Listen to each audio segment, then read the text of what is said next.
Chapter 7.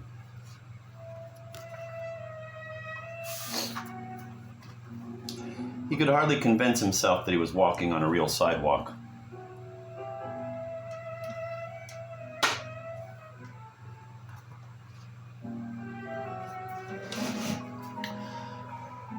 And that none of the streets of this city led to a German cell. His sharpened senses lent to the dazzling jumble of the shop windows he was passing, the fancifulness of scenes he had imagined as a child after seeing fairy plays. Great streets full of pineapples, pastry, and Chinese objects in which a devil had decided to combine all the trafficking of hell. It was he who had come from hell, and all this was simply life. He got out of the car that had brought him from the airdrome. The pilot had wanted to remain on the aviation field. He was leaving for Vienna with another comrade the next morning. Kastner and he knew all about these relationships, which involve one completely and which never rise to the surface of daily life. They had shaken hands with a resigned smile. Kastner was returning to civilian life as to a vacation in which he would be carefully sheltered from the contingencies of everyday experiences. And yet he still could not recover his sense of familiarity with himself or with the world. Behind some curtains, a woman was carefully ironing clothes, was working diligently. There were shirts and linen and hot irons in this strange place which is called the earth. And hands, too. He was passing in front of a glove shop. Hands which were used for all sorts of purposes. In all that surrounded him, there was nothing which had not been grasped or shaped by them.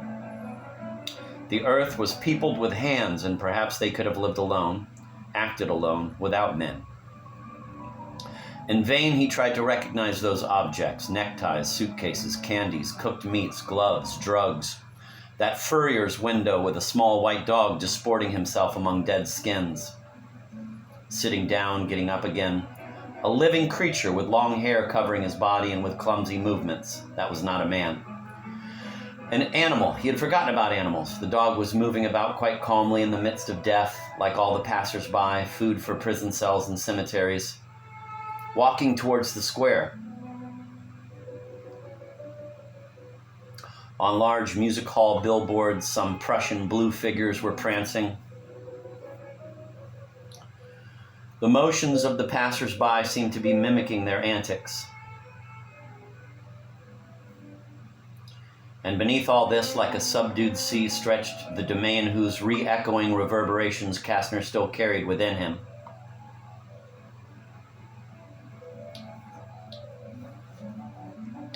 His stupor was difficult to throw off. More food shops and clothes shops, a window full of fruit. Oh, magnificent fruit, full of all the breath and savor of the earth. First of all, he must find Anna. He entered a cigar store, nevertheless, bought some cigarettes, lit one immediately, and, through the smoke, found the same unreal world. A modist's shop, a window full of fancy leather goods, a watchmaker's. They were selling hours, too. The hours outside the prison cells. A cafe, people. They still existed. They had continued to live while he had gone down into the kingdom of the blind. He watched them with the mingled feelings that had seized him on one occasion during the war, when he had stumbled upon a show window full of curios at the end of a plastered hall spattered with blood. The workers' district here adjoined the poorer bourgeois quarter. Was he among his own people or among adversaries?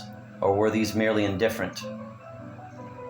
There were those who were glad to be together in half friendship and half warmth, and those who tried, patiently or vehemently, to extract a little more consideration from those with whom they were sitting, and all those weary feet on the floor and under the table's hands with fingers interlaced. Life!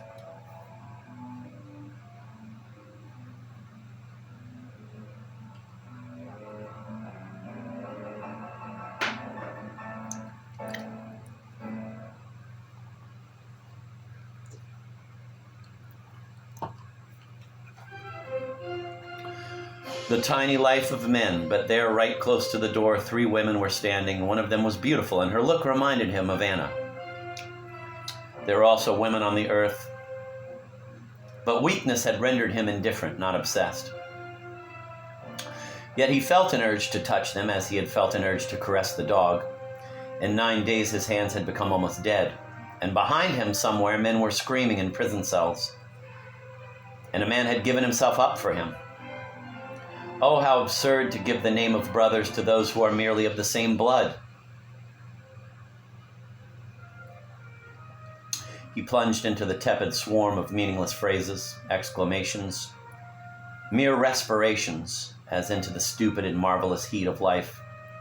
He was drunk with humanity. If he had been killed that morning, perhaps his dream of eternity would have been this damp, autumnal hour which little by little seemed to exude human life as beads of water form on ice-cold glasses.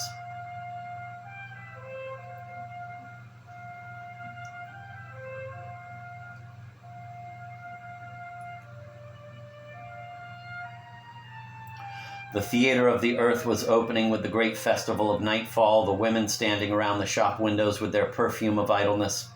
Oh, peace of evenings free from prison cells in which no one nearby is dying. Would his ghost return here on an evening like this after he had really been killed? Yonder in the night was the whole sleeping countryside, and the tall, straight apple trees in the center of their rings of dead apples, and the mountains and the forests and the slumber of creatures over half the earth. And here this crowd engulfing itself in life with its nocturnal smiles, or plunging into death with its wreaths and its coffins, this mad, heedless crowd which did not hear its own response to the challenge of death, lurking up there in its starry plains, which did not even know its own voice, its own convulsive heart submerged beneath the stir and rumble of its teeming life, to which Kastner was returning as he was about to rejoin his wife and his child.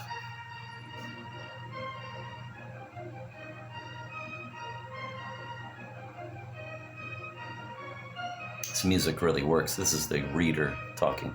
This music really works. It's by Aaron Copland, and it's called An Outdoor Overture. He had reached his house. He began to climb the stairs. Would he find himself back in his cell? He knocked at his door. No answer. Knocked harder and saw a card in the lower corner of the door. I am at Lucerna. Anna was doing militant work among the German exiles. And Lucerna was one of the largest meeting halls in Prague. He would have to buy the party paper. He stared stupidly at the door, forlorn and yet relieved. She had surely heard of his arrest, and he had never been able to think without anguish of the moment they would meet again. Was not the child asleep behind this confounded door? No, his knocks would have awakened it. Besides, she would not have left it alone.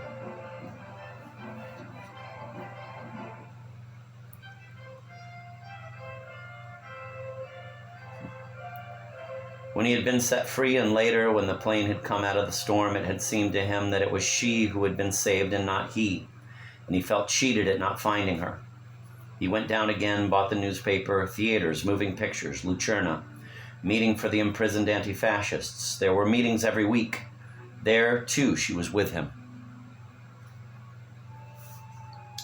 The atmosphere of the meeting reminded Kastner both of a world championship match and a village fair. At the same time, it was full of menace. 15,000 to 20,000 men were massed together, surrounded by police forces with gleaming weapons who stood in clusters on the street corners. As the central hall was not large enough, loudspeakers had been set up all around. Kastner, who had difficulty in getting in, was surrounded by upturned faces, absorbed in the great rasping voice of the megaphones. Quote, my son was a worker, not even a socialist. He was sent to the Oranienburg camp and died there, end of quote. A woman's voice. When Kastner was able to reach the large hall, he made out, in the center of a row of scarlet calico strips, covered with inscriptions, an aged figure awkwardly leaning over the microphone. A commonplace hat, a black coat, her Sunday clothes. A little below, a sea of heads and necks, all alike. He would never find Anna in such a crowd.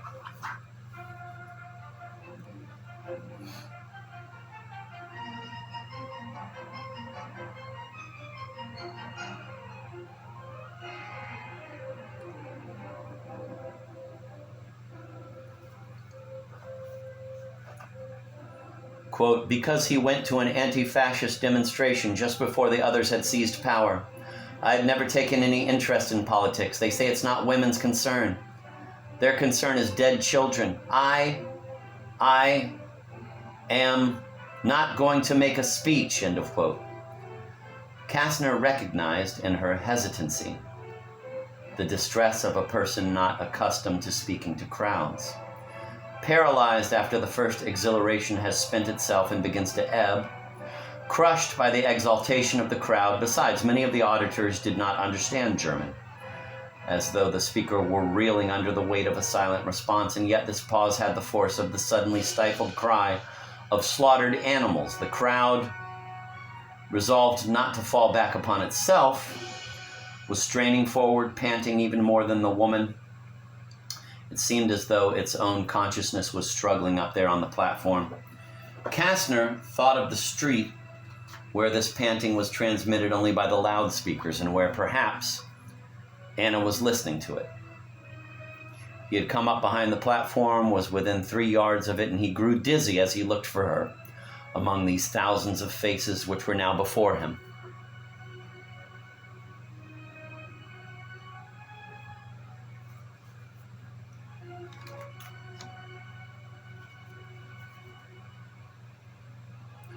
Quote, "Tell them that it's not going to happen that way," end of quote, whispered the other woman on the platform. As at school, she was prompting. With the crowd, her chin raised, she was waiting for the words that seemed to stick in all their throats. The other woman did not move. And Kastner kept his eyes fixed on the stolid back of the speechless old fury whom they were prompting with words of vengeance. By the distress registered on the faces, he guessed that she could no longer find her words. She was bending over little by little as if she had to wrench them from the ground. Quote, "They killed him. That's what I want to tell everybody. The rest, the delegates, the learned men who will speak, will explain to you," end of quote. She raised her fist to shout, "Red front," as if she had often seen this done, but utterly abashed, she managed merely to raise a timid arm and spoke the 2 words as though she were reading off a signature. They were all with her. Her awkwardness had been their own. And while she was retiring to the back of the platform, the helpful applause rose towards her as her grief had gone out to them. Then the excitement broke into a hum of coughs and a flourish of handkerchiefs. And while the president translated into Czech, the reaction came. The release, the anxious search for gaiety. When Kastner impatiently wondered, would the stir and confusion die down sufficiently to allow him to find Anna's eyes, which used to remind him of Siamese cats? Suddenly, some 20 meters away, he recognized her vaguely mulatto-like face. Her eyes with their clear pupils entirely filling the space between the long lashes. He began to weave his way between the backs and chests. An unknown young woman was saying, quote, "Forbidden him to play war. And the last time he came home with a black eye, he explained, 'You see, now we are more civilized. We play revolution,'" end of quote. He continued to press forward step by step, fearful of projecting Anna's face on all those who remotely resembled her. Quote, "We can surely collect funds if we get some of the fellows from the building trades on the delegation," end of quote. Quote, "Why not?" end of quote. It was very hot. His eyes were so saturated with faces that he wondered whether he would still recognize his wife. He came back towards the platform. A secretary was dictating instructions for the campaign to a comrade. Quote, "We must keep the telephones of the ambassadors and consuls constantly ringing with demands for the release of the prisoners. Establish headquarters. Form investigation committees in Germany. Post office employees. Put the Thälmann stamp on all mail to Germany. Sailors and longshoremen. Continue to protest the flying of the Hitler flag in all ports. Fraternize with the German sailors, railroad workers. Write our slogans on the cars bound for Germany," end of quote. Finally, the president's voice in a conversational tone.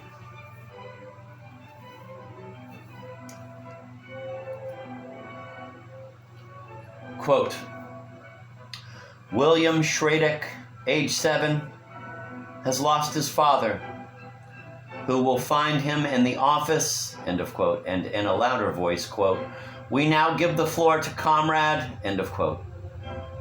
A name, and then a sentence, which Kastner did not understand. The commotion had suddenly died down, and around each center of noise spread great circles of silence which little by little drowned the applause.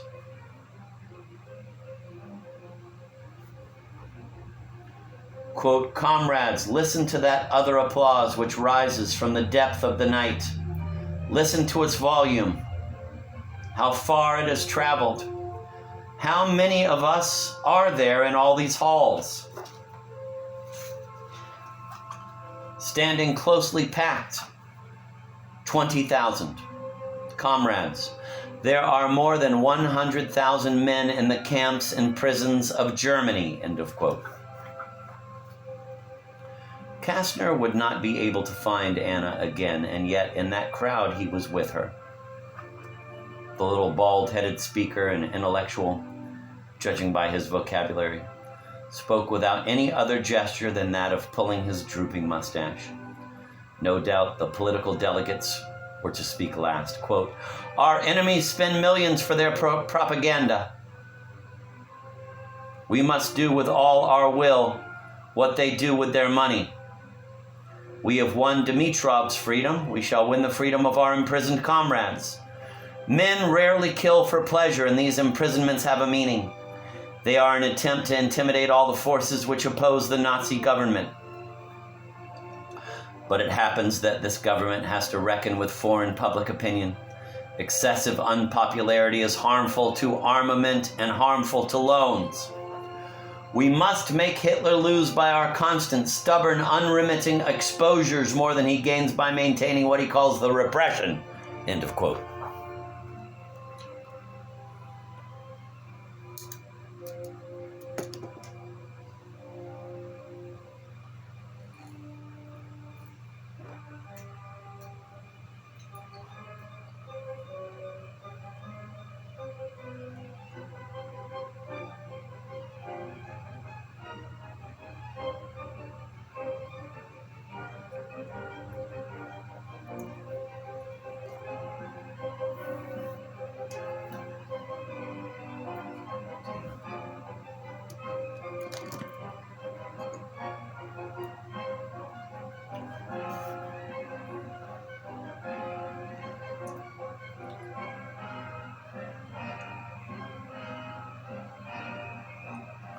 Kastner was thinking of his speech to the shadows.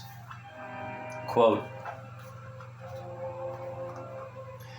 it is imprudent to try Dimitrov openly before the world because it makes it necessary to show him and to acquit him.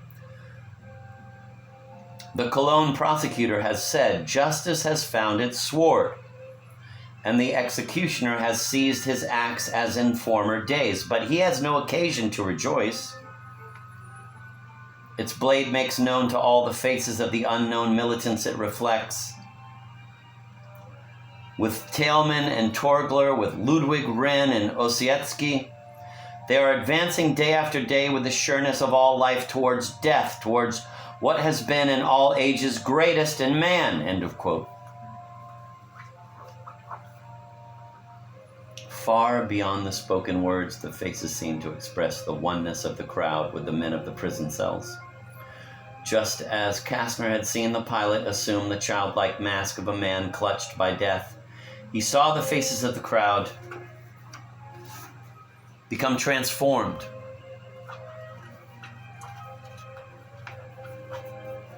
And before this multitude, its elements fused into a single will, he recaptured the passions and the truths which are given only to men gathered together. It was the same exaltation as at the takeoff of the war squadrons, when the plane swept across the field between two others, pilots and observers, intent upon the same combat. And this whole fellowship, at once bewildered, grave, and grim, in which he was beginning to come to himself, seemed to merge with his thoughts of his invisible wife. Quote, German comrades, you who have brothers or sons in the concentration camps, This very night, this very minute, from this hall as far as Spain and all the way to the Pacific, crowds like ours are gathered and our watch extends across the whole world, end of quote.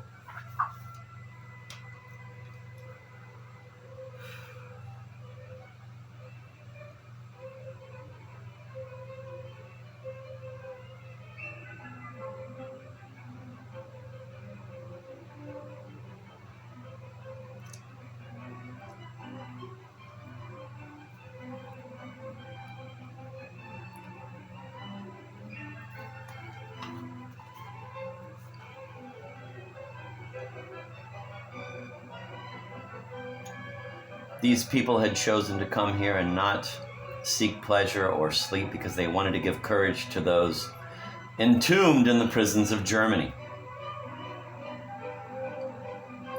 They had come because of what they knew and did not know, and in their unbreakable determination, which surrounded Anna also, could be found their reply to the challenge of that body beaten to death against the wall of the cell and to the unceasing voice of man's suffering that rose up out of the earth.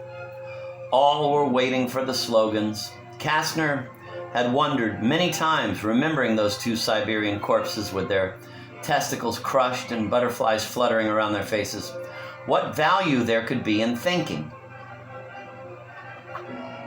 No human speech went so deep as cruelty,